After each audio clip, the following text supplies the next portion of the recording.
So, we have been waiting for this moment for a long time, and all the nicer that it has now actually come.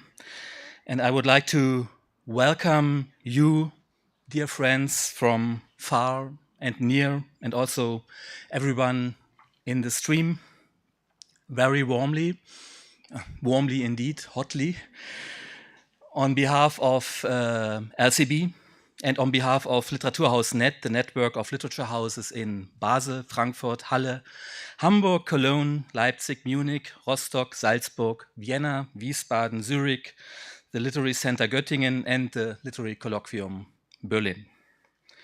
It has been a long process to get here. Twice the meeting had to be postponed for a year. Many of you have been involved over the years, especially at our international pre-meeting in Ljubljana, where a whole range of European houses from Oslo to Sofia were involved in the preparations. I would particularly like to highlight here the important role played by Roma Beckhaus from the London Free Word Center. We were all very shocked to learn of her death last year and would like to remember her here with sad hearts. I would like to thank all our partners for their continued support throughout all stages of this constant back and forth. First and foremost, the German Federal Cultural Foundation. Unfortunately, Friederike Tappe-Hornbostel cannot be with us today, but she would have liked to welcome you all personally. I would also like to thank our numerous partners, of whom I can only mention a few here: our cultural partner, Arte, the Swiss Cultural Foundation Pro Helvetia, the Norwegian Foundation Fritt Ort, and the Toledo program of the German Translators Fund here in the building. We start the festival with a speech by the Berlin author Sasha Marianna Salzmann. Sasha applies the theme of our festival, acting through language, to the war in Ukraine. Excerpts of the speech are also printed in the Süddeutsche Zeitung today. Sasha Marianna Salzmann is first but not least current winner of the Prize of the Houses of Literature. Sasha is known as a playwright, as an in-house author of the Berlin Gorki Theater and artistic director of Studio R. For many years, Sasha co-published the culture and society magazine Freitext, and then since 2017 slipped into the new role of a novelist with the very successful debut Außer sich, Beside Myself, translated by Imogen Taylor, which was now followed by the second novel, Im Menschen muss alles herrlich sein, Glorious People will be the English title. Imogen has not only translated the opening speech into English, but also for tonight the opening passage of the new novel. But this will not be until after the speech, when the program splits into 4 stages. I will give you instructions on how to do this in a moment. I am very much looking forward to the coming days, to all the working groups, talks, events. This meeting is in a series with the European Literature House meetings in the Literaturhuset Oslo, in the Free Word Center in London, as well as in the Romanian Citate. All of them, in their own way, have enriched and changed the thinking about our daily work, about our political and social role, about literature. And above all, have made new encounters possible. Thanks for the preparation go to so many that they cannot all be mentioned here. Thomas Friedmann from Salzburg, Gesa Schneider from Zurich, Anja Johansen from Göttingen, here at the LCB, especially Christine Wagner, then Laura Ott, Amelie Bergfeld, Jeffrey Trehudik, Laura Urban, Jelena Kern. But above all, we owe the fact that we are all sitting here so calmly united, full of expectations, to our 2 curators, the translator and literary scholar Claudia Date and the managing director of our network, Ursula Steffens. Thank you, Claudia, and thank you, Ursula, for everything.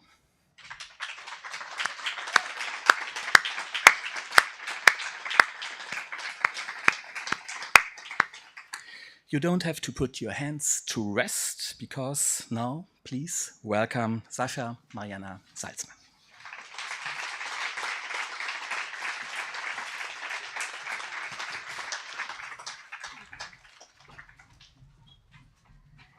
Good evening. I can't believe it's such nice weather that you're actually hiding in the dark. That's so not Berlin. I guess I would like to start with my thank yous. Thanks to Florian Höllerer. Thanks to the network of Literaturhäuser. I learned that there is no such word in English. Thanks to Ursula Stefan, Claudia Date, everybody who invited, who is here, who's going to work and speak the next days. And my special thanks tonight go to Imogen Taylor, who was already mentioned. She's not only the translator of my speech, which I wrote in German. She is not only the translator of all of my essays or my 2 novels, she is also a world savior. Because do you remember the essay by Olga Tokarczuk that translators save the world? I really believe that. So thank you, Imogen, wherever you are, for your work. I guess you're hiding somewhere in the back. Imogen.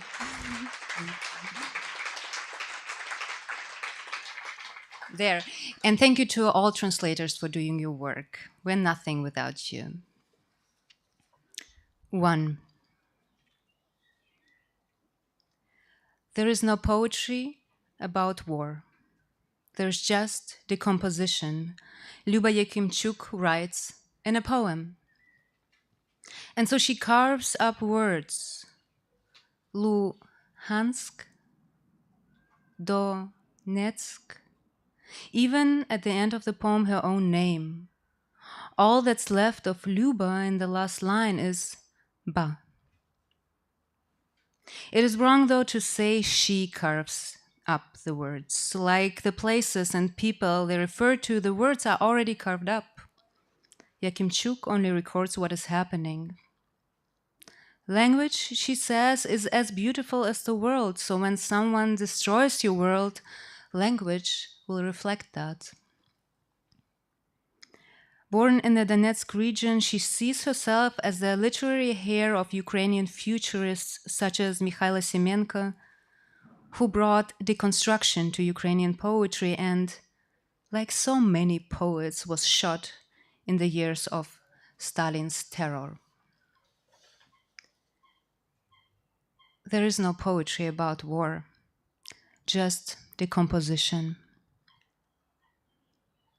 Over the last months, I've been trying to write, not about the war, but at all. I've tried to fit it in around phone calls as I ring round in search of accommodation for people on the run. In search of medicine, inflatable mattresses, children's shoes, swimsuits and trunks, the right kind of SIM card. When no one picked up on the Ukrainian refugee hotline, I ended up in the council phone queue, being endlessly redirected. A slow-motion version of The Sunsilk Girl sawed away in my ear, and I stared at the blank page on my laptop thinking, this would be a good time to get some writing done. Eventually, after almost 2 hours of waiting and asking and being redirected, I was put through to a man who gave the game away. Listen, he said, I can put you through, but my colleagues have been told to let it ring. So I hung up and went back to staring at the blank page in front of me. Now, I thought, right now, I could be writing something. Valeria was someone I was in regular touch with after her escape to Berlin.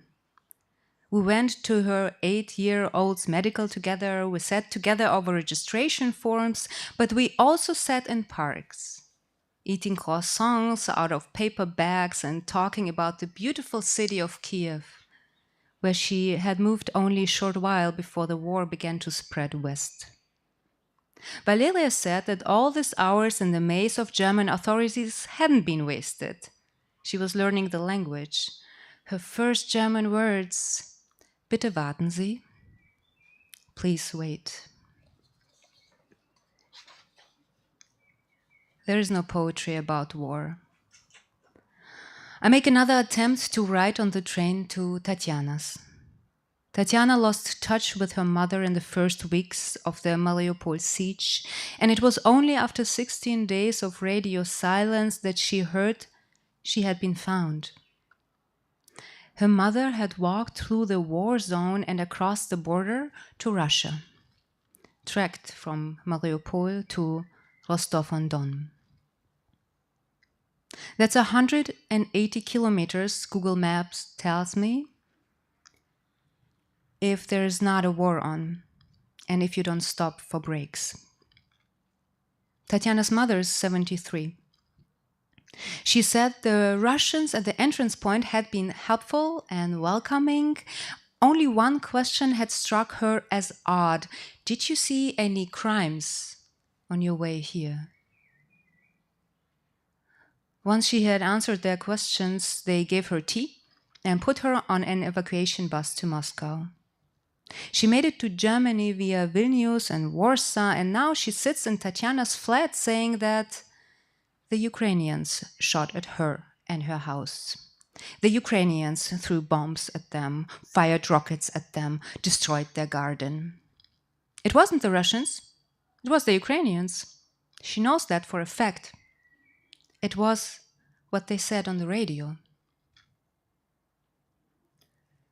The surface of the water quivers in Tatiana's glass as she tells me this, but you know, she says, I can hold my tongue, but how's Lita supposed to keep calm?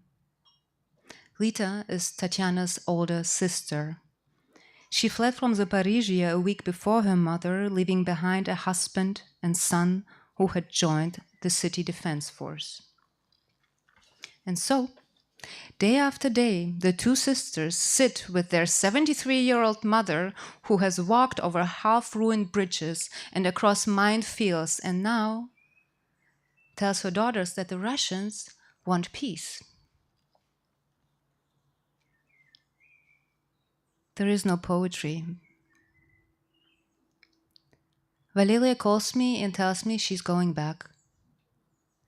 She's taking her 8-year-old son and returning to Lviv, to her husband, her mother, her grandmother. She doesn't care about the border checkpoints, the rockets, the sirens. She can't breathe here in Berlin. She'd rather be with her family. But wait until the 9th of May, I say. Wait until Victory's Day's been and gone. Who knows what we're in for this year? And then I remember the German authorities' Bitte warten Sie in Gulp. The news show Tagesschau says every day 20,000 people return to Ukraine over the Polish border alone. Some of them refugees who originally sought asylum in Germany. There is no... Did you say anything else? I managed to ask Tatiana after a while. Your mother must have said something besides telling you that the Ukrainians shot at her and the Russians gave her tea. I hoped she might have dug up a few old stories to help her forget her long trek through the war zone, or perhaps I thought she'd said something nice, like how happy she was to see her daughters again. She told us how many nutters she saw on her way through the ruins of Mariupol. Tatiana said, more nutters than corpses, all weaving through the streets like broken compass needles. The friend of a friend fled from Odessa with 5 cats. My friend said, hang on a moment, you had a suitcase with you. How did you manage to transport 5 cats as well? I don't know, her friend said. I can't answer that question. All I know is I took a big pair of scissors and poked holes in my bag. After that, I just can't remember anything. Just decomposition. Another friend's 22-year-old brother from the region of Luhansk was called up and sent to guard an outpost. The area was surrounded. The boy has a bad back, has had since childhood. Actually, he was exempt. There. the graffiti left on the walls by the butchers of Bucha, who gave you the permission to live a good life. And from Russia with love. Bucha, Irpin, Mariupol, Trostoyanets, Popasna, Bucha, Borodinka, Andriivka, Versailles, Bucha, Chernihiv, Voyevodivka. Bucha, I can't believe this place is actually called that. Bucha.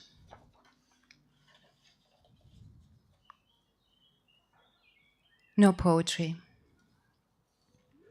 I'm invited to a panel discussion about the role of art in times of war. In the corridor on the way to the stage, another participant, a film director from Donbass, asks me, "And who is representing Russia here?" Well, I tell him I don't know. He asks where I was born.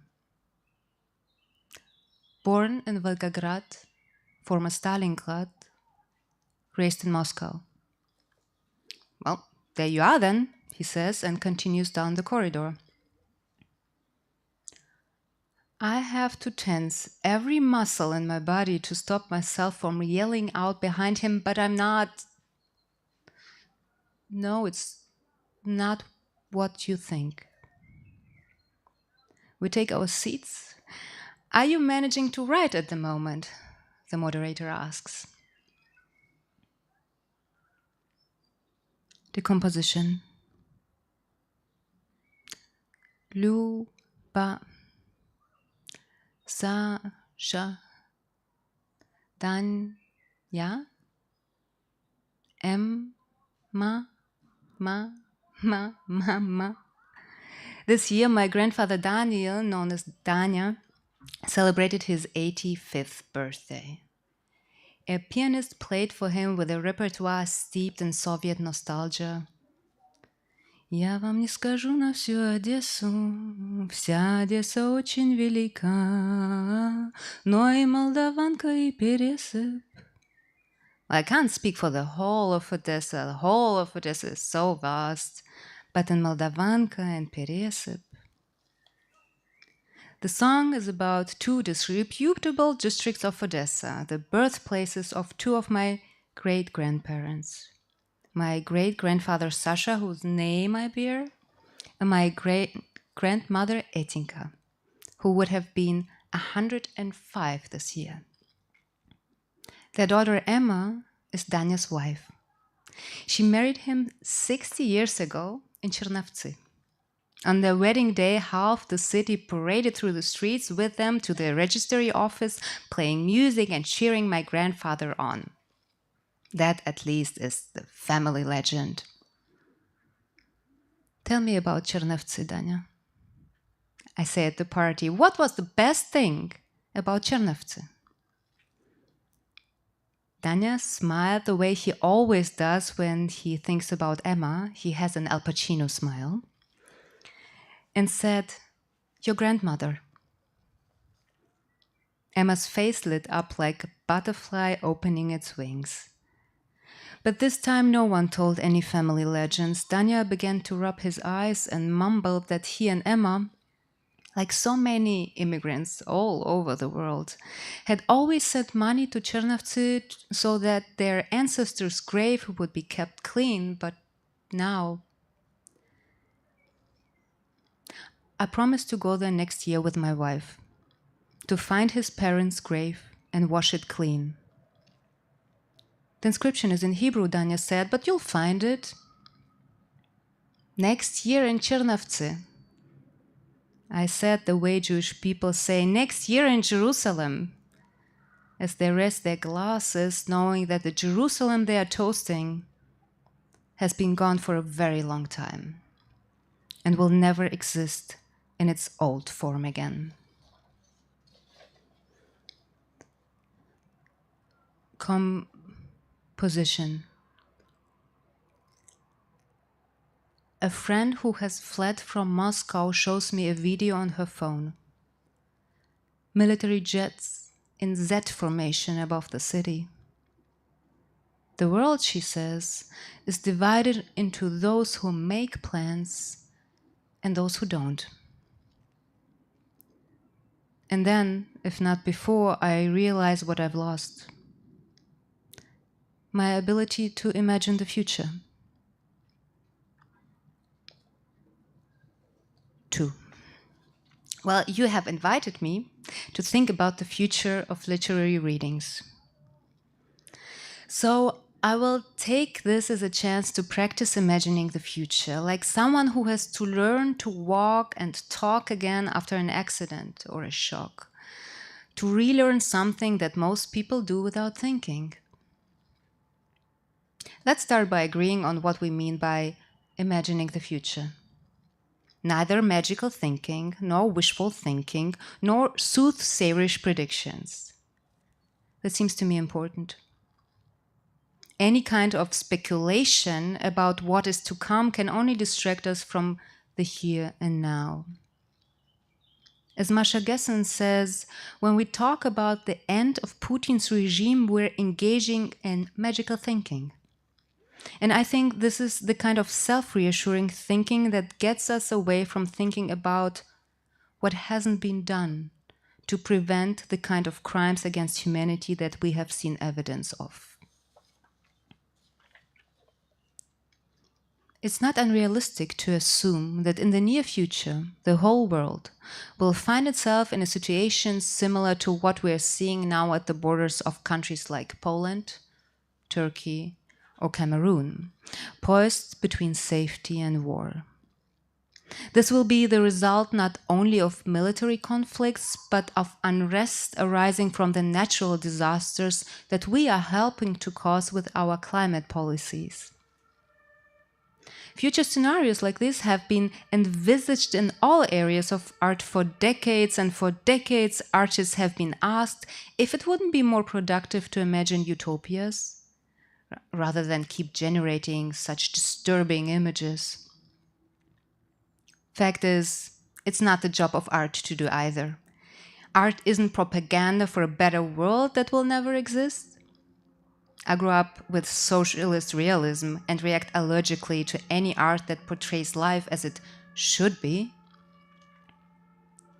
But nor is it up to us artists to describe an apocalypse that will shake people so badly that they will at last start thinking about the future of humanity, the state of our planet. It's partly for that reason that I believe art will go on existing forever.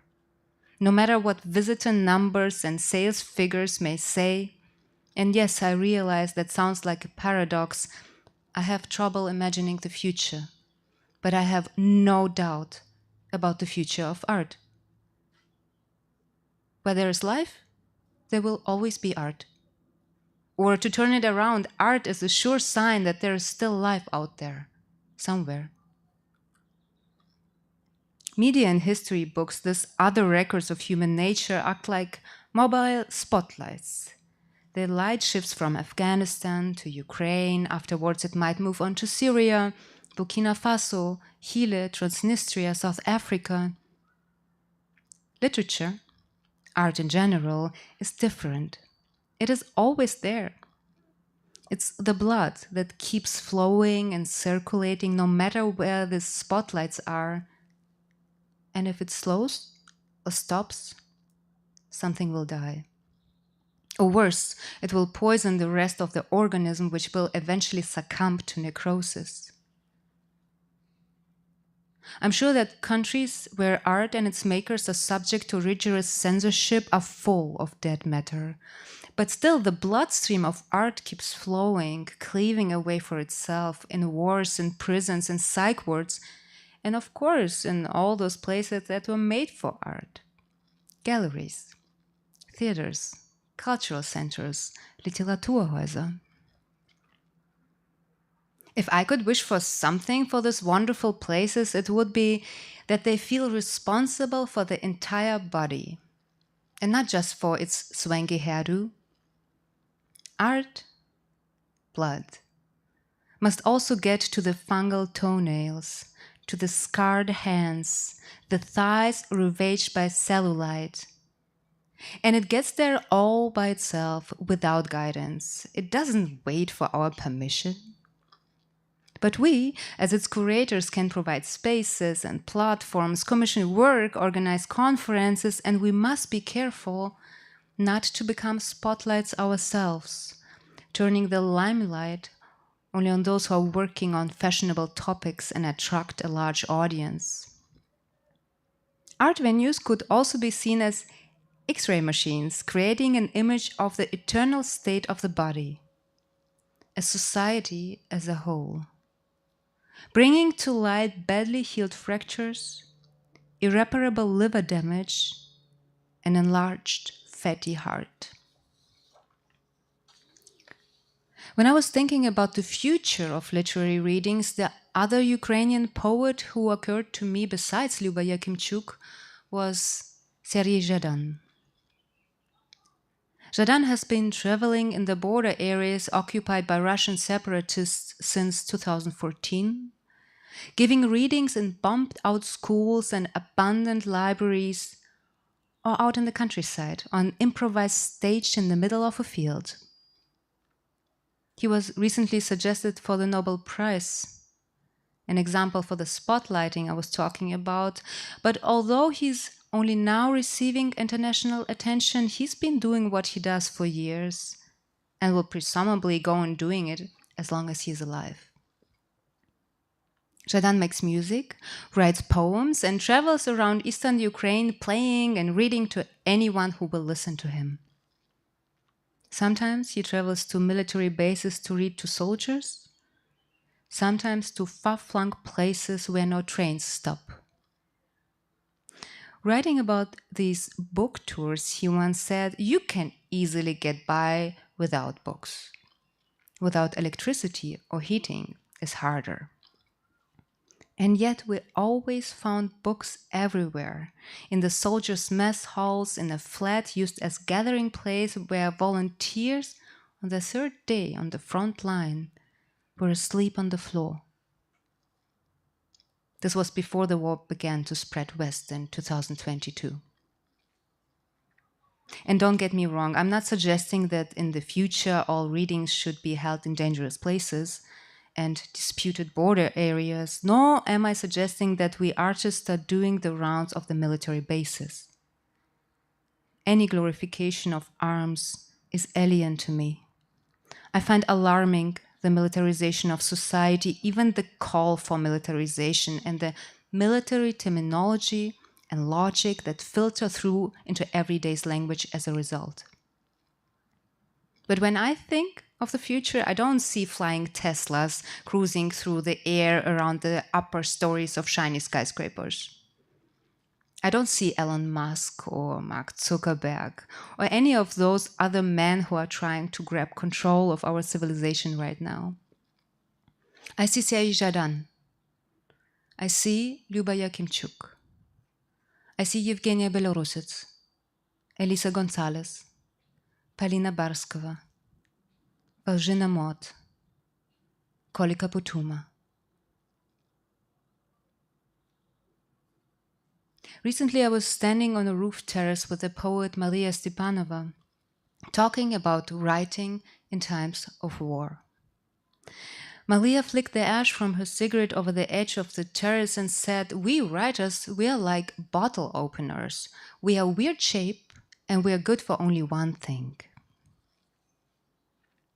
And that, I guess, is why I so often find myself staring at the blank page on my laptop. I switch on the loudspeaker on my phone and lay it next to my keyboard. The Sunsilk girl saws away in my ear as I try to write, and the council's recorded message tells me, "Bitte warten Sie." War is not made for literature, Sergei Zhadan writes. Attempting to use war as literary material is the worst thing a writer can do. Yet, it is impossible not to write about war. War has to be written about. War doesn't need aestheticizing, but it does need recording. It needs witnesses. And so, of course, there are poems about war. There are poems about every aspect of human existence. That is why they will outlast the war. That is why they will end up outlasting all of us. In his collection of poems, Antenna Serijadan writes, "Language is breathing filled with sense. Language is a phantom chance to persuade at least one person not to jump from a bridge into the Seine." I speak to you this evening as people who are committed to language in Jadan's sense. I speak to you as people who provide spaces in which this strange ritual can be performed. One little person, maybe in the middle of a field on the edge of a far-flung place where no trains stop, climbs all alone onto a stage that has been set up especially for them in order to breathe breath filled with sense into a microphone. You asked me here to think about the future of literary readings with you. I think that in the future too, the surface of this earth will be covered with war wounds. But we will continue to climb onto improvised stages with our texts. And if we are very lucky, we will manage to persuade at least one person not to jump from a bridge into the Seine. And I believe that because I know how often literature has done the same for me. Thank you.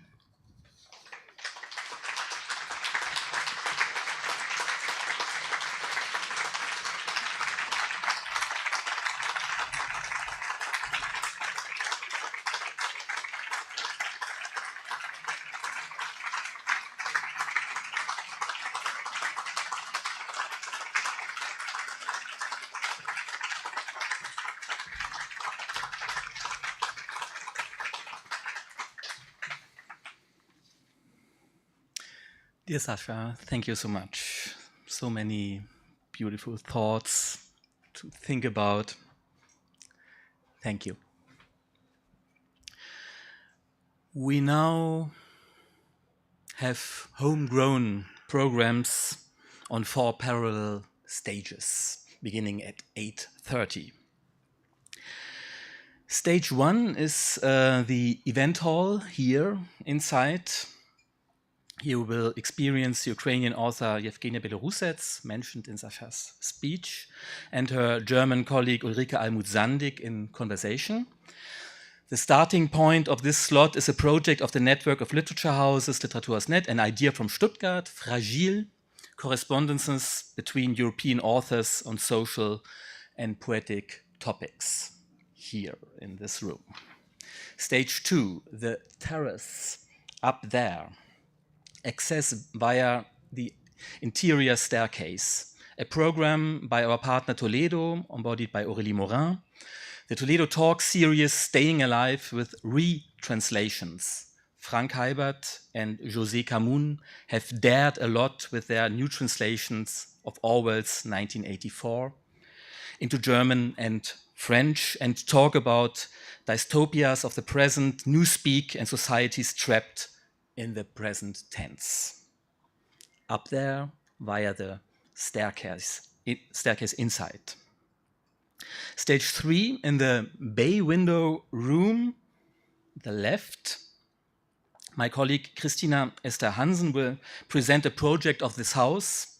With her are the Syrian author Yassin al-Haj and the Swiss author Max Lobe, who is currently living here as our scholarship holder.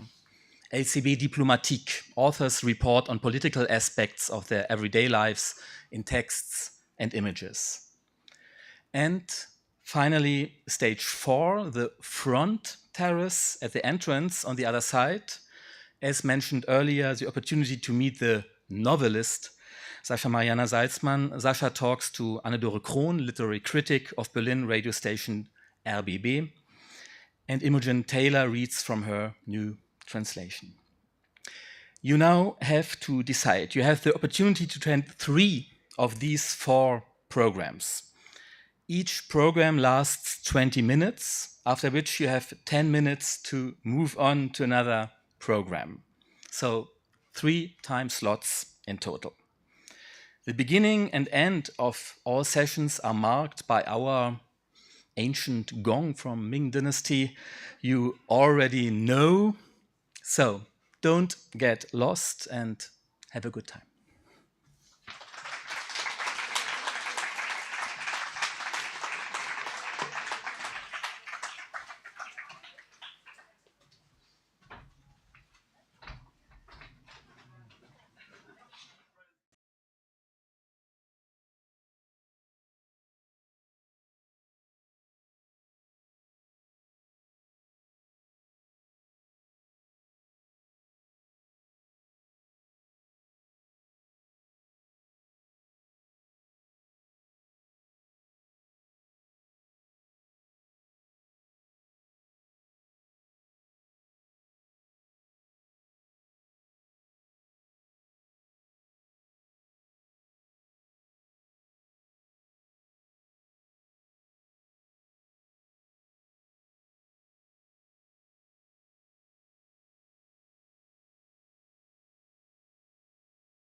Yeah, hello again.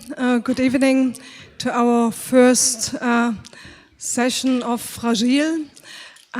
Before I give the floor to Yevgenia and Ulrike, I would like to give you a short introduction because maybe not every one of you know the two authors and artists.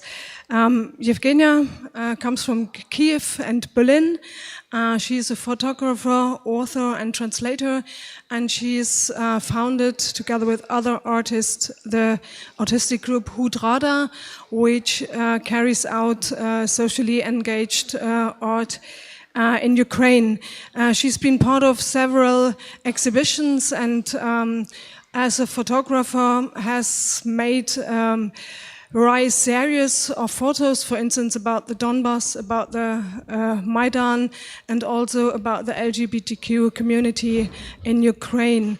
She's also writing. She's published several books, and one of them is also translated into German and recently occurred in the publishing house Mattes and Seitz, her diary from the first weeks of the war in Kiev, in Ukraine.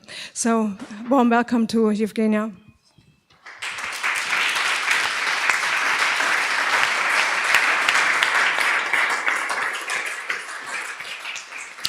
And Yevgenia will be in conversation with Ulrike Almuth-Sandig, who is also a musician, author, and partly translator. So you also do translations. Ulrike has published several books of poetry, also one novel, which is called Monster wie wir.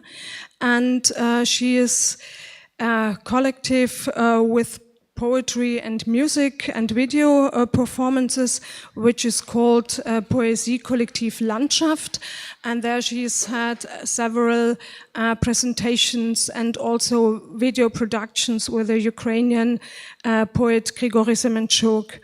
The recent situation has also influenced her poetry, and she's published a poem and clips about the war in Ukraine.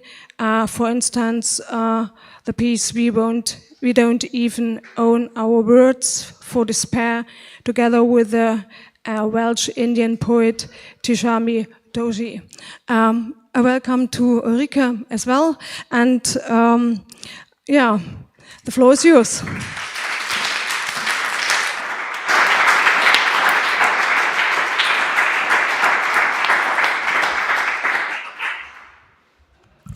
Yeah, hi everyone, and hi Yevgenia.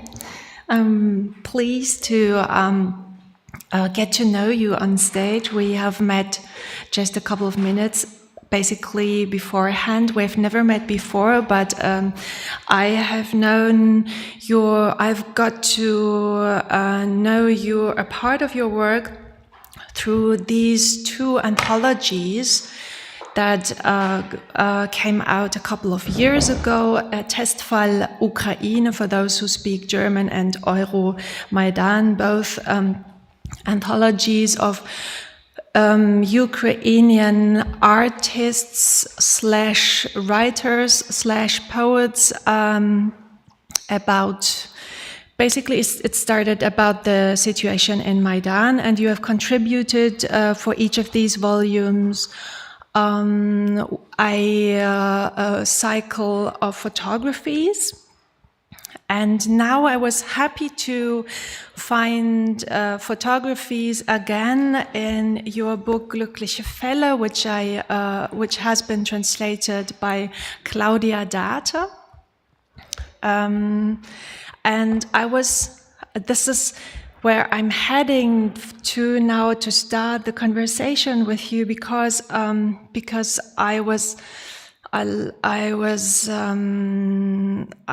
interested in how you combined text and photographies, because from the first look, it didn't really have to do something with the on the page with the short prose that each poem goes to. But on a deeper level,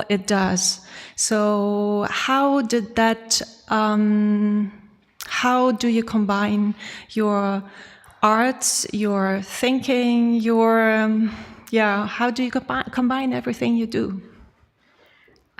Thank you for the question, Ulrike. I actually tried to learn more about your work, staying in Kiev, last weeks in Kiev, and being very busy with different practical questions concerning my family, live in Ukraine, live in dangerous places, Kiev in constant danger of new attacks, and lots of friends and people I know in Donbass in a real strange, surreal situation when they don't have water anymore, they only have electricity sometimes. So I was reading some of your poems that were published online, just in between of a very practical and different, completely different level of thinking. And it was interesting. I have lots of questions to you too. And thank you for asking about photography and text. I think it's actually a question from different era where media is were so important, and you really could speak philosophically what a photography does, what a text does. And I was thinking a lot about that before the war.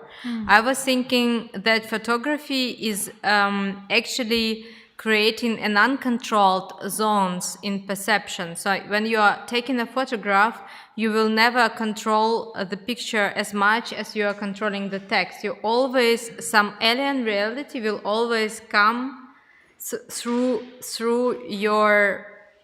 the viewer into your picture, and then you will be forced to deal with it, with something you cannot control, with something you not agree with. And that was always important. But it is the answer of the time before the war. And now I'm answering again in the time machine from the new reality.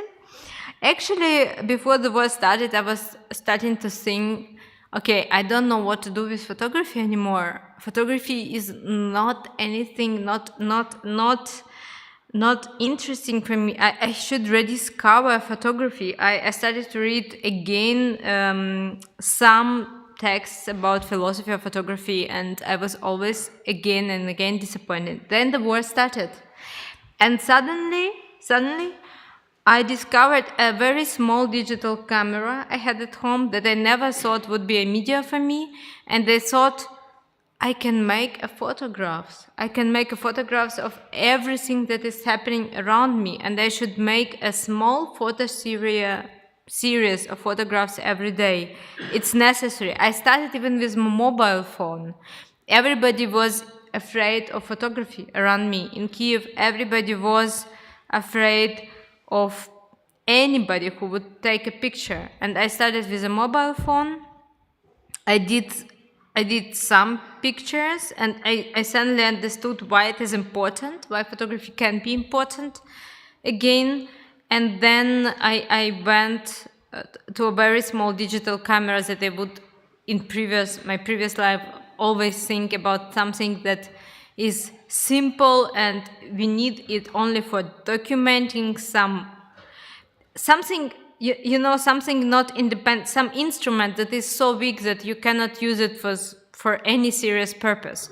But in the situation of war, suddenly it became my main instrument because, firstly, I was forgetting everything I was seeing around me. I was forgetting, I was living a day and I couldn't remember what happened in the morning, how many days it was.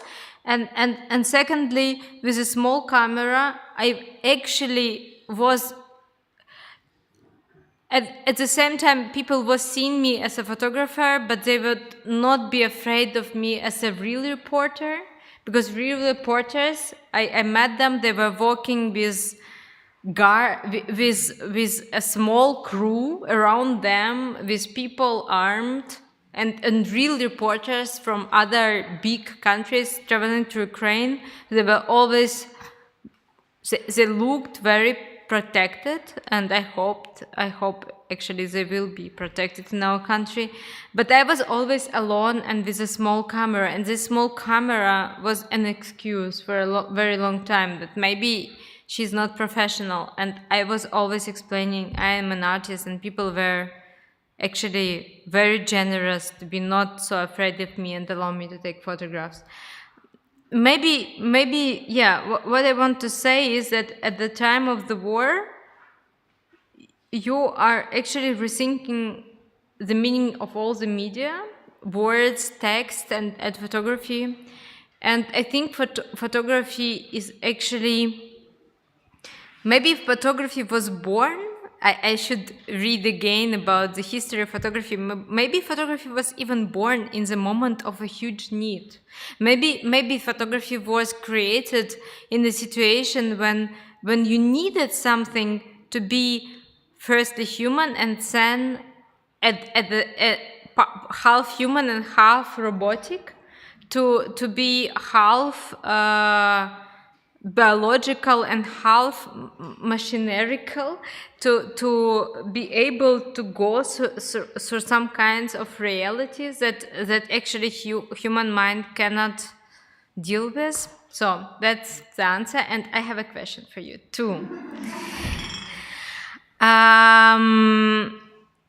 What I read several of your poems, not enough actually. I would love to read much more. And I read a poem about Bucha. It was interesting because, yeah, we were speaking, I don't know, maybe our time is out. I took all our time, but we were speaking that I would really love to hear this poem, but to hear you reading this poem, maybe next sequence. But now I have a question. You were writing this poem, and not even alone. You are writing this poem in a cooperation with another poet, with Tishani Doshi. She is from India, even. Yes. And what was it for you even to touch this reality? Because Bucha was far away from me. I was in Kiev. Actually, geography is getting crazy during some kind of disaster of this level.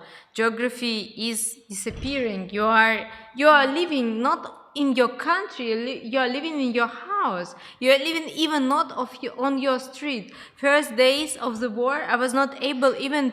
My street is quite long, and I was not able to go from my house to the end of my street. It was like endless route. So I don't know how was it for you to write about this place so far away from me. I was in Kiev. Was it the same distance for you, or was it close to you suddenly? What was this geography of this writing? It is my first question. And why exactly Bucha? Why? What is it? And maybe, yeah, what was this right? I have lots of other questions. I don't know why I asked this in the first place. Yeah, it's difficult to talk about because I guess if there was a proper way to talk about everything that went through my mind and heart, I would probably not have written a poem. So I think I basically in the end I wrote a poem because there was no other way to express it in a talk, for instance. But on the practical surface of things, there was a reading, a Zoom reading. I was supposed to write or do a collaboration with a poet from a British background for. So it was there's this organization, UNIC, European Union Nation. What I have no clue. Just Google it.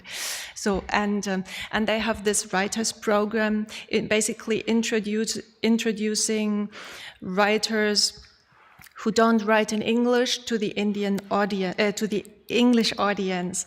And then now to India, there's this poem that I have been admiring a lot, Tishani Doshi. She has a Welsh and Indian background, so she is both from Great Britain, but and also from India, and now living in India. And I also have a strong connection to India, and so I wanted to write something with her on something else. Actually, we were supposed to work out an essay about nationalism, because I'm very interested in the nationalism that is going on in India, and because as she now lives there, I had so many questions to her, but I couldn't. I was blocked. I was blocked by everything that happened around here, and so I guess Bucha was very close to me. Friends that I have in Ukraine who are also actually geographically quite far away from Bucha sent me pictures I would not have, nobody of us would have ever guessed that we would see these pictures in our lives, you know, and then I started to write something with her, and then I ended up emailing her, I can't really, just give me a minute, give me a second, give me a week, give me a month, so I postponed it. And then I had a dinner with Darina Gladun, a poet who I knew that she lived somewhere near Kiev, and I had a dinner with her in Berlin because I knew that she had arrived in Berlin lately, and she told me about her flat and how afraid she was that her flat was mined, and how she wasn't sure if she would ever come back to her flat. And I listened to her and was very moved, but only the day after it I understood that that was actually in Bucha. For some reason, perhaps she hasn't told me, or I have not understood, but the day after it I understood. So that's when geography becomes to be something that expands and gets very close at the same time. You can be very, very distant from something, like emotionally, and very close to it at the same time, as it was the same feeling, really. And that very day, Tishani sent me a line, and that line was, if you could choose to disappear slowly or fast. So I, without really thinking twice or thinking what I was actually doing, I started to write this poem, and then she shaped it and reshaped it, and we ended up writing it together, not really being aware of the fact that we were actually writing about a third culture, that two women from two different cultures were writing something, were making a connection to a third culture. So, and I think in the end, it's something I'm still not very sure if it's possible to do these things, because it's always difficult to write about something that is not from your own culture.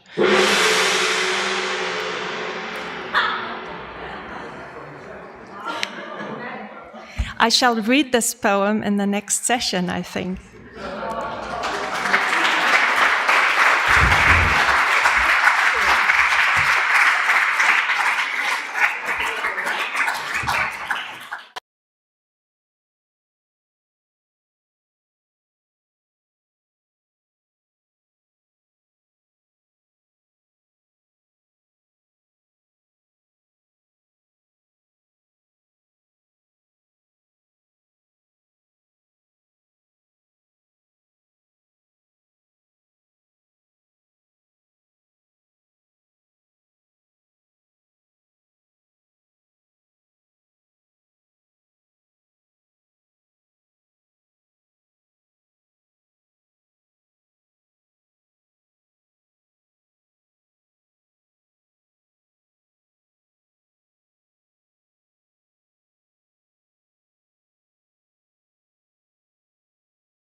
sense of contributing to the LCB Diplomatique project, because you wanted to also refer to Yassin's text, right? And then maybe we can come back to the whole topic of abundance after that. Hello, I'm Max Lobe, and I'm a writer from Switzerland, as you can see. I'm a very Swiss guy. No, my Heimat is in Cameroon, and I moved to Switzerland 18 years ago. And we were talking just before about the absence, and I wanted, looking at this picture, for me, it's like I wanted to talk about the memory. The memory is a picture of 2005, and today we are kind of 18 years later. How come did you decide to write about this picture and not a picture taken from Berlin, for example? Maybe as a background for those of you who haven't been here, before Yassin talked about how this photography that you can see here, which is the picture that goes with his text on the website, was really the reason for him to write the text that he contributed, and that in fact he had been waiting for several years before that to write about it, and that he needed kind of the push for somebody to ask him to write something about it. Exactly. Actually, it is. I think memory is related to traumas. So when I believe in Syria, you've been living for a long time in Switzerland, so you are saved from collective traumas. Maybe, of course, every single person have his personal traumas here or there, but I mean collective and political traumas, maybe you've been saved from. So when I was approached by LCB, they want me to write a text or a comment, a short comment, 2,000 characters about an image, whatever image that I want to. So this is from our apartment. I said this, but maybe some of you were not here. This young lady here disappeared 8 years and a half ago. The one closer to her is a translator from French. The one with the bird spent 30 years in jail. The young lady beside him is an activist, Syrian British activist living in Britain. I cannot name her. In the text, she was the only person that I didn't name, and this tells you something about the situation up to now.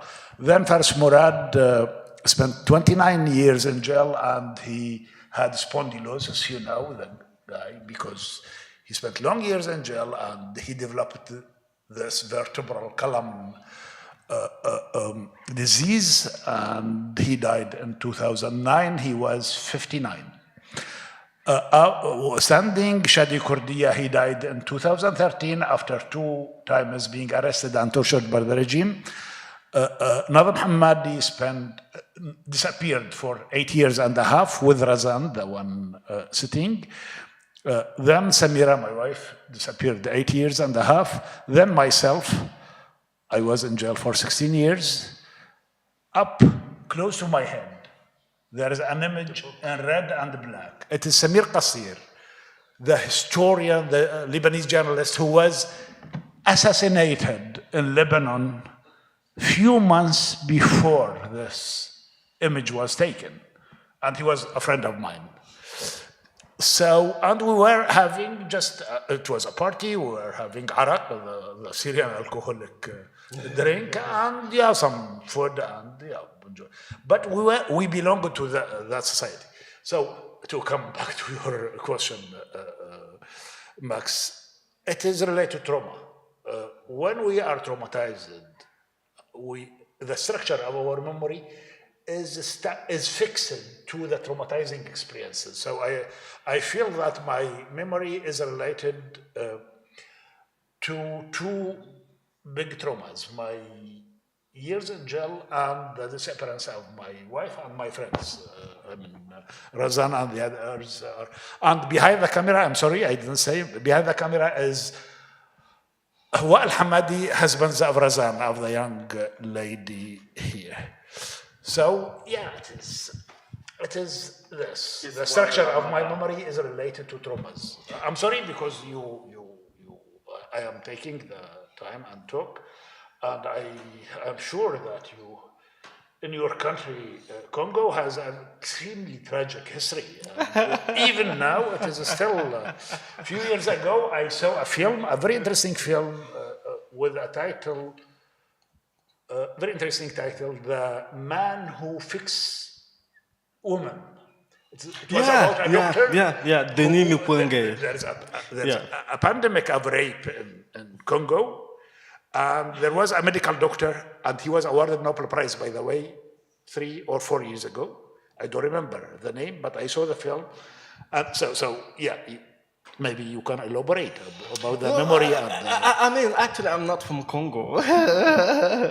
I'm from Cameroon.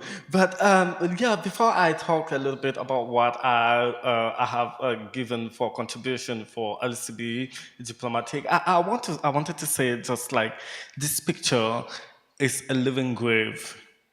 A living grave with a survivor, with just one person who can testify for the life of the others, and they have been disappearing one after another.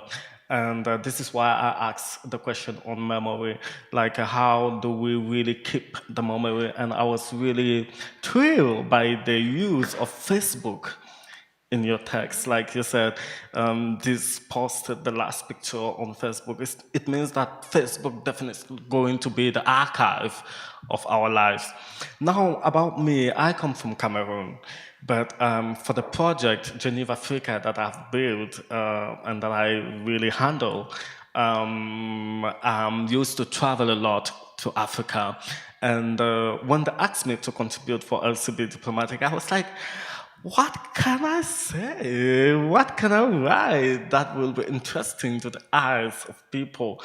Like, okay, I can take a wonderful picture of the lake and then I write something about that, but it's not going to add something in the reflection of how our world is going. And then I was just listening to news, and I had that visit of the king of Belgium to Congo, and I was like, come on, come on, what are you doing there? You're negotiating your interests, and we are facing a war today with really reflections on energies, nuclear power plant, gas, the future, the tomorrow of the world is happening today, right now. And it's like, how are we going to divide, to slice the cake without the people who have made the cake, without the people who are the owners of the cake? It's exactly like the NEGA conference in Berlin in 1884, where they divided Africa without Africans. And this is really what came back in my mind. And I was very surprised to see on some reportage, on some pictures, to watch like African people going to dance to welcome the king. Yeah, ironic. But if I may bring it back to the project as a whole, I find it very interesting to what you said about the picture being a living grave, or like a testimony of absence, so to speak. And then also your contribution that deals with maybe a lack of resources, or the war about resources. And then they come together in this project, which, as we said, is like an abundance of voices from all over the world, but like shine a light on these problems that all deal with the contrary of abundance, which I think is a very like genuine literary effect. is that something that you can see when you think about your really short texts being in this array of texts? I think it's a matter of what we want to leave to people. Yes, exactly. It's what we really, because I'm like, every time I sign a text, I want it to be really something that comes from my inner That's you know. And the fact that I'm used to go to Congo lately, I could not just speak about Congo, and I knew that it's something that is missing in the Western media. So why not talking about the wars that are happening elsewhere? Because Western people thought it cannot happen. And this combination of what you say of having this urge to say something that really comes from your guts when you write a text, but then also writing a text that is so clearly contemporary, relevant, political, might that be an effect that is possible by that format? I don't know if I can answer this question. I'll come back to the theme of memory and absence. I think, well, the absence is a big theme in my work in the last few years because there's much absence in my story, and my loved ones, and my country. And in a way, I am absent myself. And as a survivor, it is my duty to tell the story of this absence and disappearance. I mean, in Arabic, disappearance and absence are close words. Actually, I prefer to use absence, غياب, rather than disappearance as اختفاء or تغييب, forced disappearance. So I think these are the formative experiences that are forming my identity as a person, and I think they are forming the identity of a whole country, of millions of people. 7 million of Syrians are displaced outside the country, which is 30% of the population. This is unprecedented, especially in a country that historically that was receiving refugees. I mean, since the Chechenians in the 19th century, Algerians before them, after the French occupation, Chechenians, Armenians in the time of the First World War, Palestinians after the Second World War, Iraqis after the American occupation. So it is a big thing that 1/3 of the population or 30% of the population are now dispersed in 127 countries. So these are the experiences that are forming our culture and our memory and our identity. And as a survivor, I want to tell this story. It's really that, like, as I was saying, we want to leave something, a mark. And I can say Yassin is afraid to disappear without leaving anything. And therefore, he has to write. But I noticed something else. It's like the contribution of Yassin is a little bit longer. It is. He fought his way through our limitations. I was like, was it not possible to condense it a little bit more, or we definitely need to give some details for the reader to understand exactly what we want to leave as mark. There are people whose contributions are just like poetry, and actually they are talking about immigration in Greece. And I was so reading at the email you sent me saying like 1,000, 2,000 characters. I could have written more. Of course, yeah, but I mean, you were very sharp. But I think maybe for somebody reading me from China, from wherever, they don't master everything, even from the geography. there was a text talking about women helping terrorists in Poland. Yeah. And it's just like 4-minute reading, and you ask yourself, what is that? Plozia is a little village somewhere in, and I went to check on the map, like Yeah, to exactly, understand exactly. those things. But you know what? You know why I think it is like, I think Yassin's text needed to have, if I may, like, I think it needs to have this length. As you said, it's so much about absence. So it needs to take like a certain space, and the names have to be written, like all of the people have to be named. So I think that's why it was just plausible to like, yeah, to go over that limitation a little bit. Max, I swear that I wrote a short text. But I told Christina that, sorry. So I wrote a short text. And I, of course, anything about the witness and everything was not there. But I thought it wouldn't make justice to the story to write it this way. So And I was convinced. Yeah, I saw the short version. And so then she came back to me that it's okay. Now it's okay. And I was happy. I think the thing is, Yassin, as a witness, you have not seen everything, so you have construct truth in this fiction. So even with this picture, you're not telling us exactly what happened.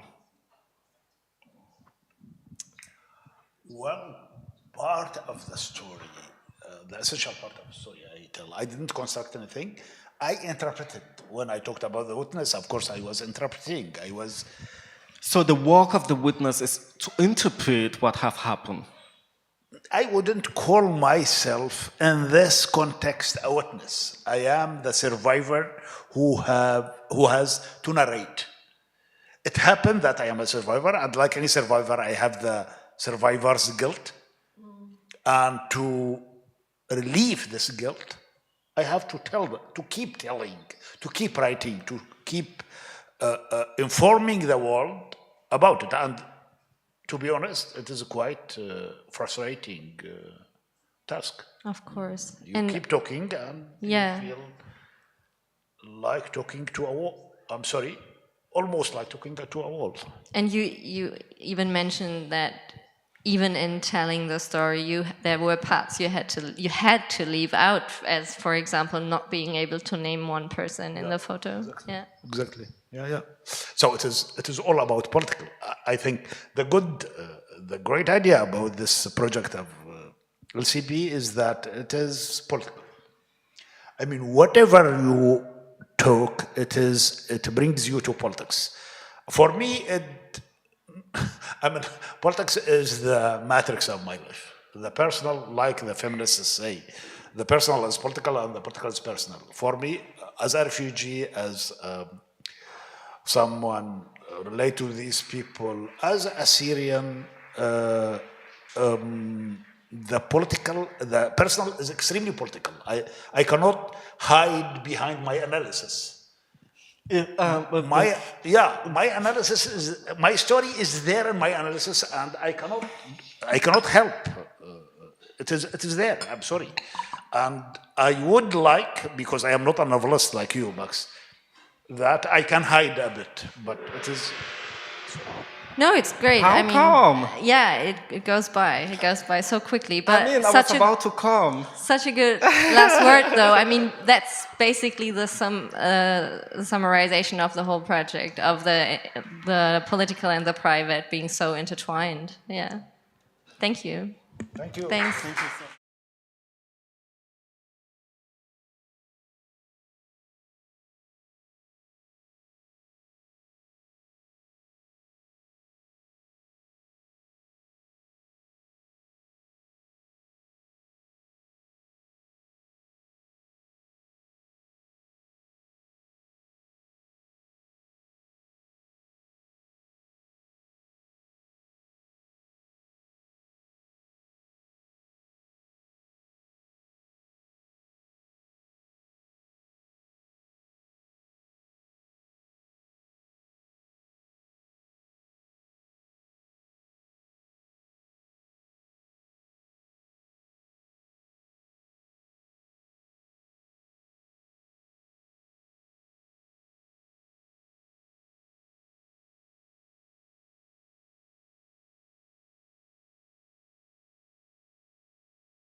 Translated the opening speech and also the excerpts of the book that we are today hearing. Welcome. When I heard the opening speech, which I had read before in German, I thought it sounds so different in this different language. In English, many expressions are very differently. The sound is a different one. And I thought again how fluid language is. Sasha, how is that for you, listening to your texts in a different language? Is that sometimes difficult for you to let it go? Well, if it is difficult for a writer, he or she should not listen. You know what I mean? The beauty of language is that language is a fluid thing. No matter if it is a translation or it's the mother tongue you're writing in, I do believe that language is a creature in itself and it has to go through metamorphoses. And well, Imogen and I, we have been working for so many years and I love the sound of what you do. So I was like, I was enjoying the other sound. When it comes to languages I don't speak, like Spanish or Macedonian, I just have to enjoy the rhythm and the sound. That's the only thing that's left. You cannot control this and you should not try to. Imogen, you have also translated Sasha's first book, Beside Oneself. How is that for you when you translate this prose? Because it's a very special language, it's very powerful, it's very innovative, it's very rich. There are many strong pictures in Sasha's language. What are the challenges for you being a translator for these texts? Well, it's a challenge, but it's great fun too, because a lot of other novels or other things I translate are a lot less exciting and imaginative than Sasha's work, so I'm very happy to be translating their books. The biggest challenge is probably the different voices in the books, that from different periods in history or different people, men, women, of all different ages and from all different ages and all different countries, and trying to reproduce them. But as a translator, being a translator is a bit like being an actor. You have to find different voices all the time anyway. So I'm just doing that within one book rather than in different books. In this novel, there are 4 main characters, 4 women, 2 daughters and 2 mothers. And it's also a novel about a decayed world, the Soviet Union. And knowing, Sasha, that language is very important for you, what you just said, language is always something fluid. How was that for you to create something like the Soviet Union with language? Yeah, that was the biggest task, but maybe also the most interesting part, because it's a world that's not longer there, and it's a world where I come from, though.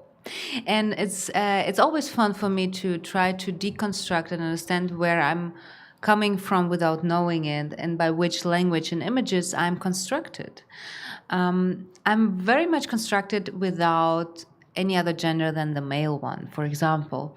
And it's something that you have to acknowledge and then to play with it. You can, be angry about it and say, like, what about the female version of this, profession, like the doctor in Russian. And it was really interesting for me to write that down, everything in male, everything is male. Thinking about what Soviet Union was in languages, of course, much more than that. It's just one example. But I think that it's a good example for showing how also a mindset is created by knowing that the female version of a doctor is an offensive word. If you say врач, the male version of a doctor, it's, it's an honoring title. Obviously, if you say врачиха, it's a cursing word.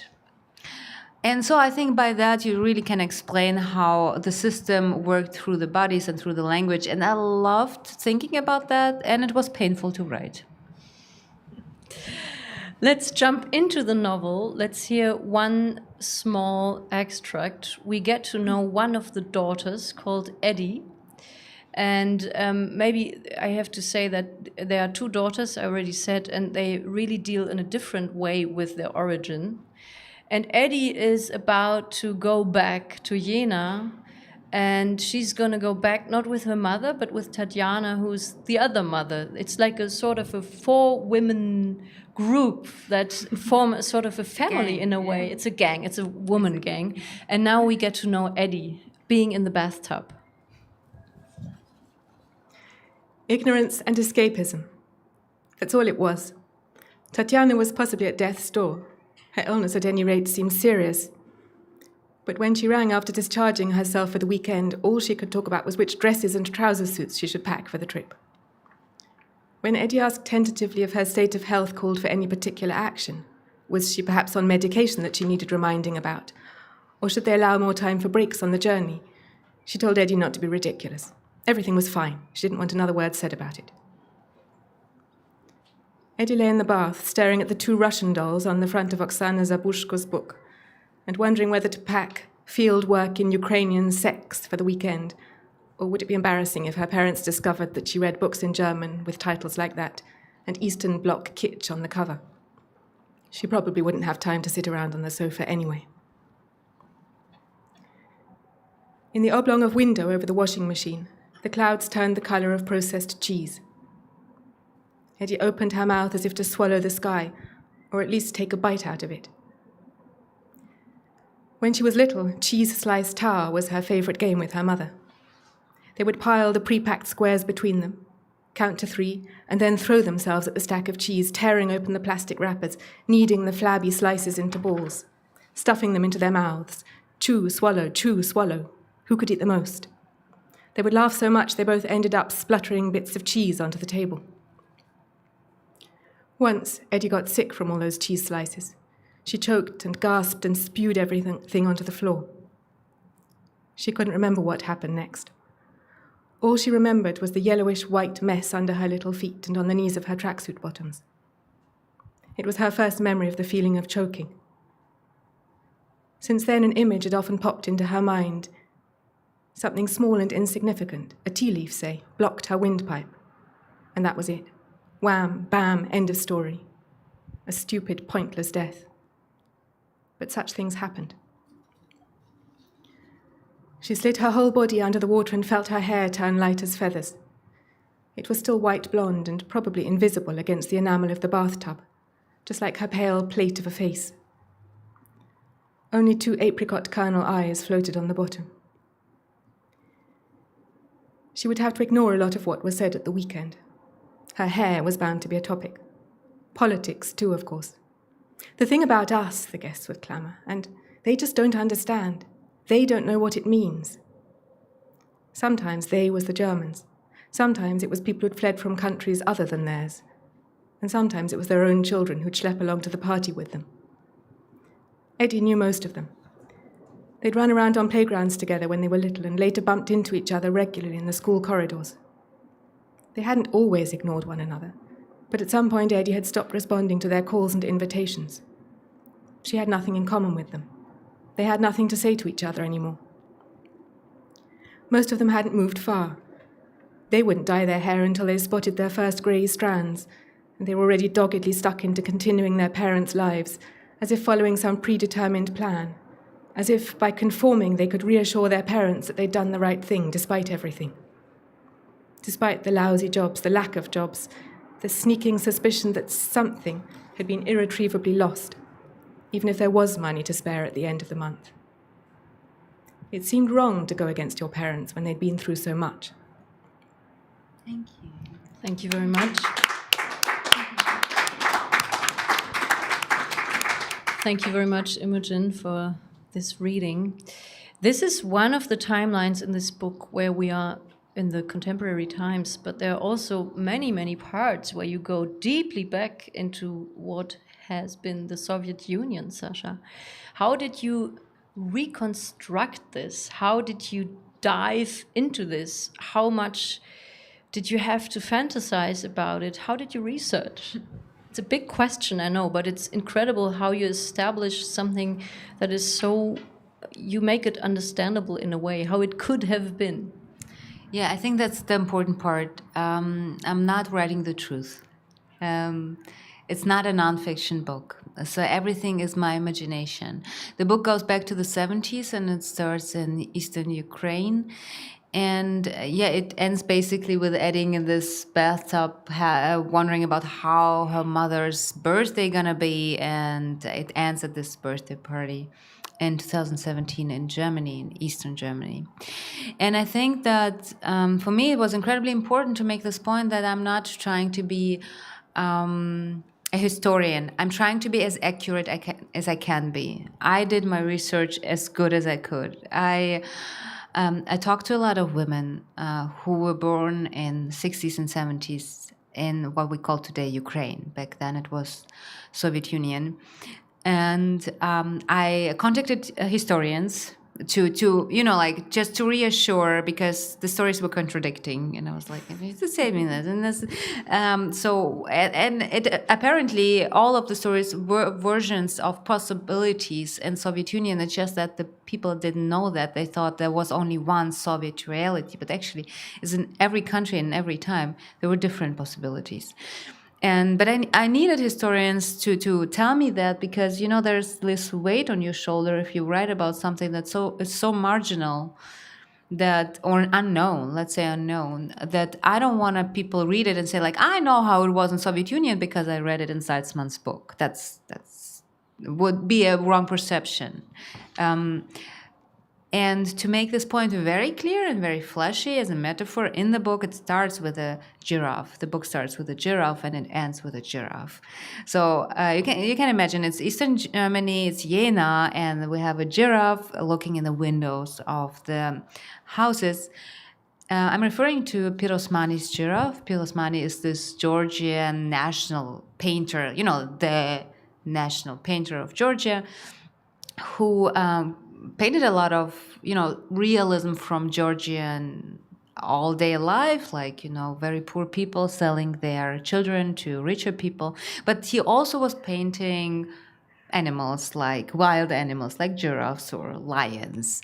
And I was standing in front of his Pirosmani's giraffe, that's the title of the painting, and the giraffe looks like a horse. It's white, it has, like Dalmatine's spots. It has ears like a rabbit.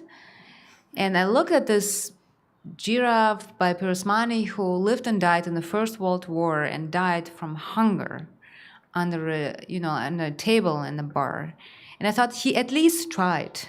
He at least tried to paint a wild animal he never seen and he will never see in his life. And then my next thought was, all my writing is like this giraffe. And so it was important to me to write it as a part of this body of a text. I'm trying to see something which I never was a witness of. But you did have some witnesses, and you thank them in your book. You actually did talk to women, and they told you their stories. And how did that influence your writing? How much did that get into your plot? Well, it was the starting and the ending point, and I guess the whole sponge of stories, the whole pool of imagery comes from the interviews I was making with the women. All of them friends of my mother, all of them born 60s, 70s in Soviet Union. And I'm very thankful to them, but I was not portraying them. It's not that, I asked them to be protagonists of my novel. For me, it was important to explore the field I never actually dared to look at, because I think the surface of that was the feeling of, I know, so I don't want to ask. I know about Soviet Union, I don't want to ask. I know the perestroika, everybody knows about perestroika. And I think that's the first sign that you don't know. And you don't want to know because it's painful. And once I found this crack in the surface, I understood that I know nothing. And my exploring these times is the exploring of these times of my protagonist in this book. Did you ever consider to have another title, like the giraffe, Piromani's giraffe, for example? How did you get to this title? Of course, well, it was supposed to be called Pirosmani's Giraffe, and I wanted Pirosmani's Giraffe on the cover of the book. And then I realized it's not a good title. No, look, it's Pirosmani's Giraffe is on one hand an insider, on the other hand too obvious. Im Menschen muss alles herrlich sein is a quote by Chekhov. В человеке все должно быть прекрасно is the original one. And it's also a saying in Russian. It's something very cruel to say in Russian. And I like the cruelty and the beauty of the sentence because on one hand, it's something very, cheerful and inviting. Let's be beautiful together, right? Let's be glorious together. And for those who know, they know that it's actually a restriction. You're trying to tell people you're not good enough, so you should be better. And so I like the both connotation, and I like that it could be read in so different versions, and I like the joke that someone like me is quoting Chekhov, which is absurd, right? Like, why would you do that? Who did like it was my mom. She didn't think it's funny because it's, it's such a Russian saying, and she was suffering from this way of thinking about individuals so much that it was kind of hard for her to, accept that there's a German audience, a different world that will read different perceptions. But in the English version, the title is a different one, Imogen. Not really a different one, but it's only part of it. In German, it's called Im Menschen muss alles herrlich sein, and the English version will just be Glorious People. How did that come up? What formed that decision? Well, I started off trying out English versions of the German, which didn't really work at all. I mean, you can have a long sentence a sentence as a title, like Flannery O'Connor's "A good man is hard to find," but it has to be something that rolls off the tongue like that. And in human beings, everything must be glorious. Doesn't quite work. So Sasha I'd written to Sasha about the novel and how much I liked it, and how much I like the people in it, the glorious people, and Sasha had written back saying, "I'm so glad you're translating my glorious people," and I was still fighting with this title, and then suddenly I thought, I shall take glorious people, and that will be the title. Talking about being glorious, since in these days we are thinking about literature in the public sphere and thinking about acting through language. Sasha, you've been on stage a lot, and this year you've also won the prize of the German Literaturhäuser, and you also won the prize especially for rendering outstanding services to the unique character of readings. It sounds great, and I've seen you a lot on stage, and I'm always impressed how alert you are, that you're really on stage. What's your secret? How do you do that? Does it has to do with your background, being in theater a lot? Tell us your secret now, please. Yeah, well, actually, the prize belongs to my voice trainer, Annette Goose. Look, there are no secrets. You have to like it or not. And I think, of course, what's obvious is I come from theater. When people ask me where I'm from, there's only one real answer to that. I'm from theater. I was shaped by theater. I was shaped by stage. Not meaning that I'm an actress. I never had actually acting lessons, but I understand stage. This is what shaped my mind. And stage doesn't mean, like you show yourself. That's never stage. This is maybe performance. Stage means you're in constant dialogue with an audience, with an outer world. And if you know the beginning of theater, there was a chorus, and then an individual came, and the society and a human being start to interact. And that's the political thing about theater, and that what really, catched me in the beginning, that I thought like there's an individual really wanting something from the society, and the society wants something from this human being. And this is how I understand every reading and every evening. And now we have a gong. Too bad the gong's up, but you can still read the book. Thank you very, very much for being here. Thank you very much, Sasha, for being here. Thank you very much, Imogen, for being here. Thank you. Have a good evening. Thank you, Anne-Dore Krohn.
you.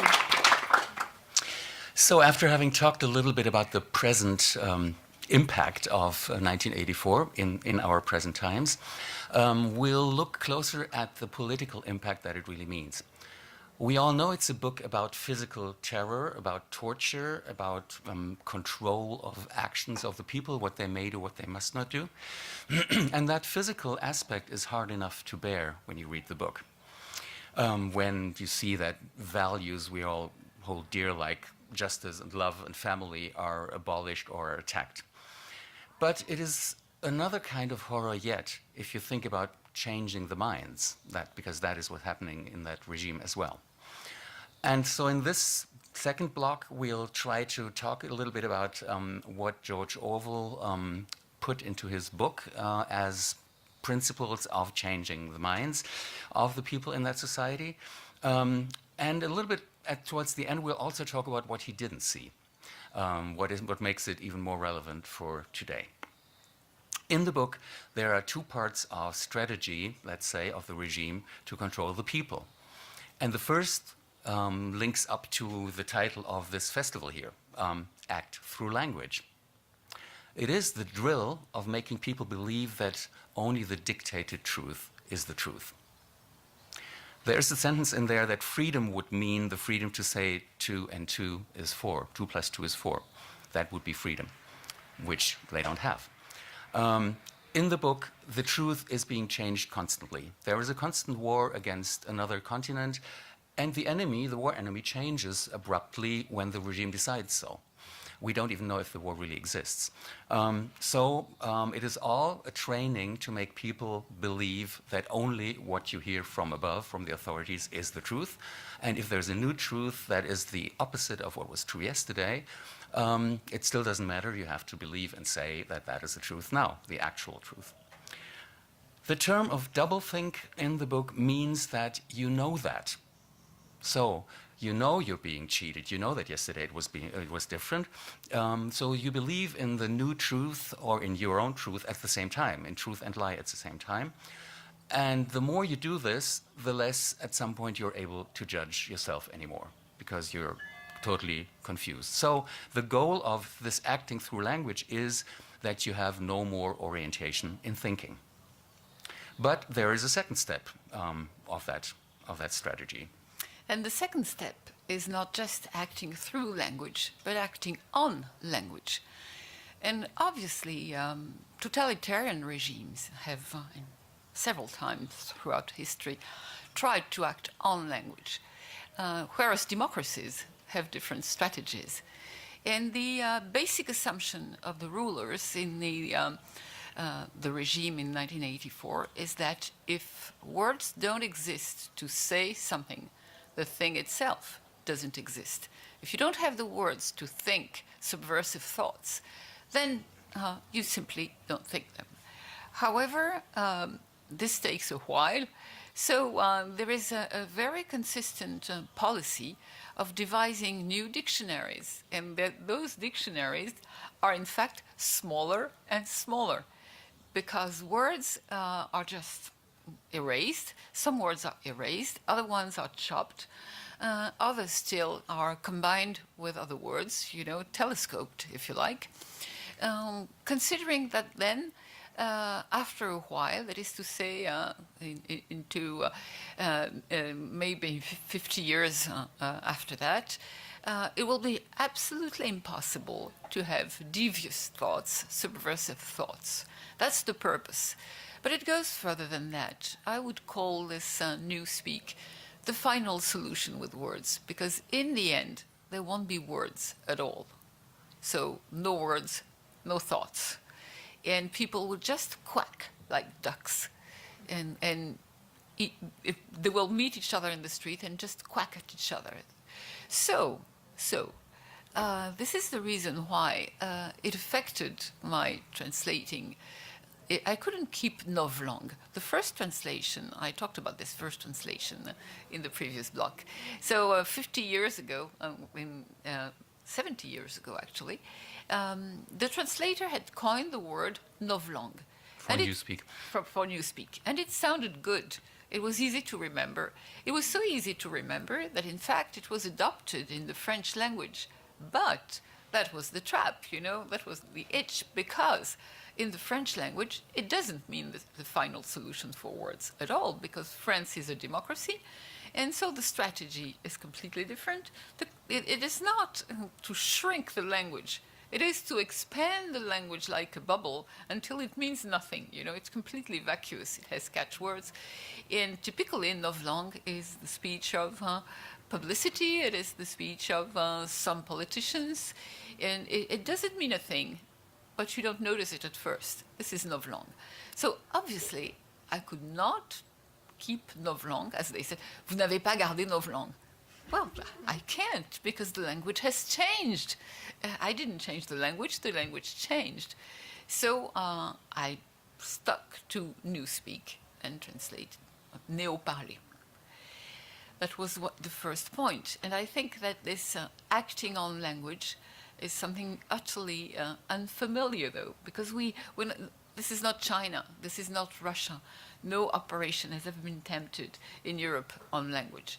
So, but this incredible shrinking language in 1984 is one of the most striking features, in fact.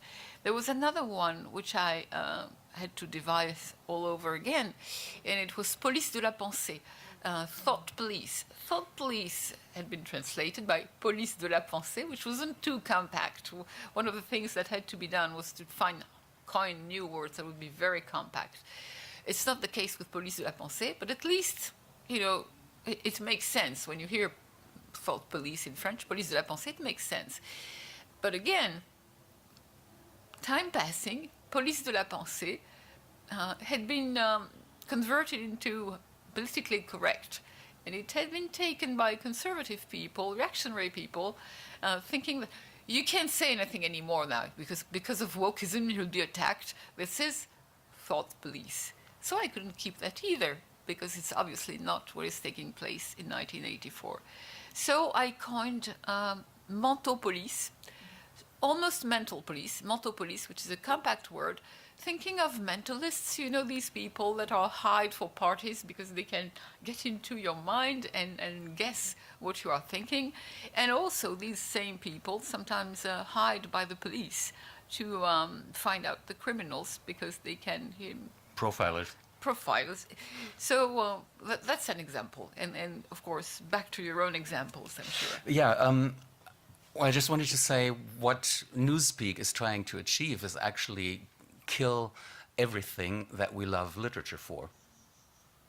All the richness, all the rich language, nuance, interpretation, the aesthetic and poetic element of language, all that needs to go, because obviously you can't control that. We all know the anarchic force of art and of literature, and that needs to go because otherwise you can't control the people politically.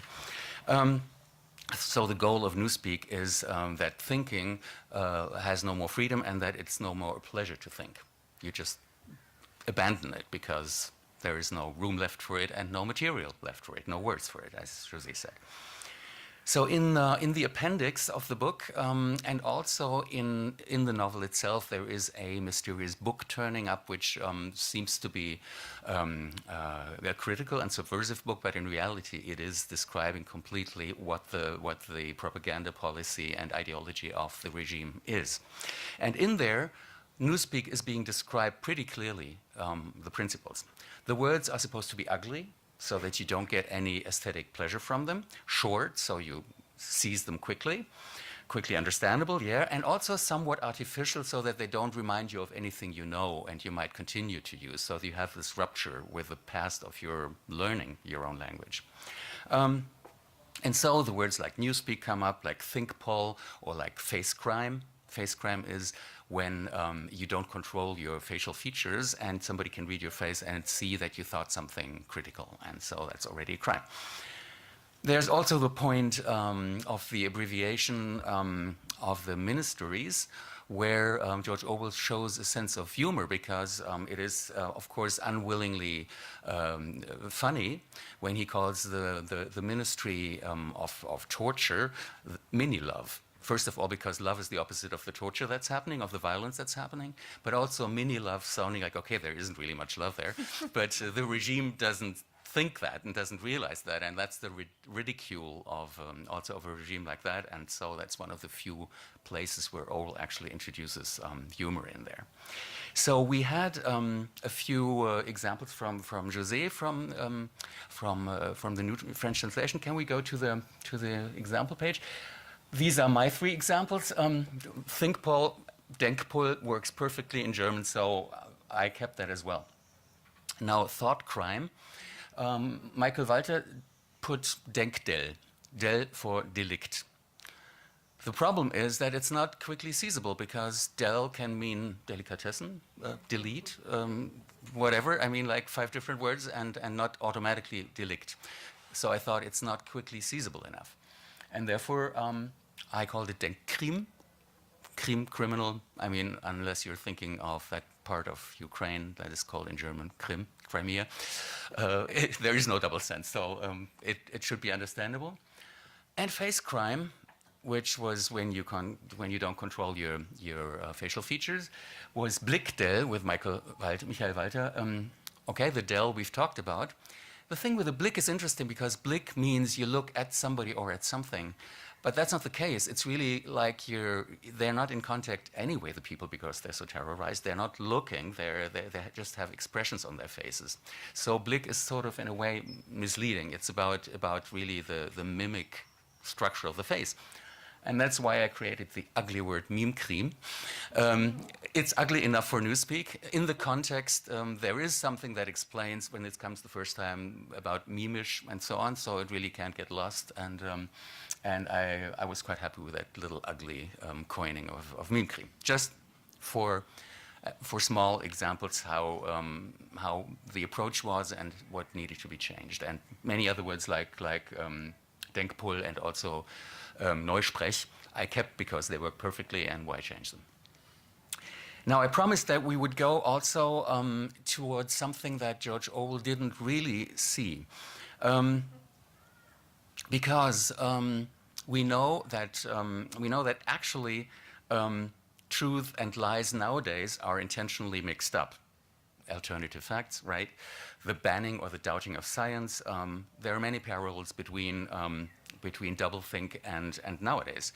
We could say that a number of leaders, and I have a pleasure to say the names so that I can attack them: Trump, Erdogan, Johnson, Xi Jinping, Orban, Putin, and quite a few other extremely right-wing party leaders or parties in Europe must have read George Orwell, because what they do with truth seems to be copied out of that book. But there is an important, interesting, and scary difference. The society in 1984 is based on deprivation, on the shortage of everything. They don't have enough to eat, they have no beauty, the houses are ugly, everything is too little. And of course the language also is deprived of everything. It's shrunk to nothing. That's the goal. Today, our societies that we live in and that have these, I named the names, so that have these symptoms, let's say, they are based on abundance. We're talking about different forms of capitalism. There is too much of everything. And therefore, that lack of orientation, that a regime who wants to control the minds of the people and change the minds of the people, that lack of orientation can also come from relativizing any kind of secure truth. As anything can be said, be it in the social media, be it somewhere else in the big wide world where you can express yourself freely, then you can say, okay, well, they said this and somebody else said that, and maybe it's all true, and maybe it's true at the same time, and we don't really know. And therefore, even science or even proven facts can be questioned. And that can lead to the same problems, meaning that we don't really have any orientation anymore. But it definitely makes it possible politically to say something while you're doing the opposite, which was Putin in 2021 saying, in February saying no war is being planned and it's all an idea of the West to talk badly about Russia and so on. But we had that before, when Walter Ulbricht in 1961 said 2 weeks before the wall, nobody has the intention to build a wall. That was an early form of that kind of saying something while doing the opposite. So the goal of manipulation today, it seems, is to find a kind of doublethink of individuality, where you feel individual, but you are conformist, and you don't notice it. It's aimed at the swarm, at us all. We have the swarm intelligence, we know about that, so swarm intelligence needs to be attacked. And what needs to be achieved is swarm stupidity. And if you look at some election results in some countries, you think it might have worked, where a democracy with elections becomes a democracy because there is no swarm intelligence anymore. And freedom is a play term for all. George Orwell couldn't know that. He couldn't know about social media. He couldn't imagine the impact of that absolute freedom and manipulability. But he had quite a strong insight on demagogic propaganda for keeping power. And that is still fresh and valid today. And that's, I think, why 1984 is not just a classic, but it's really something that stays important and has its impact and deserves its impact even today, although applied on our societies, some things work a little differently. But I think this is my strong invitation to you to actually look at the book again, in whichever translation you choose, obviously, and find out about this ideology and the traces of that ideology in our societies of today. I think it really does have that very strong political impact. We can see it every day in the news. And also, I think something he hadn't quite seen, for obvious reasons, is China, a combination of a surveillance society and a consumer society, so in which people are ready to trade their freedom, not only of speech, but of action, of movement, against a consumer's paradise. So there was this TV program in France called The Orwellian Brave New World, which I think is quite interesting because actually it's a combination of the conditioning, the consumer's conditioning of Brave New World and the society of surveillance that is now at work in China. So, and with naturally alternative truth and the whole thing. So exactly. So using Orwell as thinking material and comparing it a little bit to what we noticed today, there are some discoveries to be made. So, and that was Block B. You can now, yeah, thank you.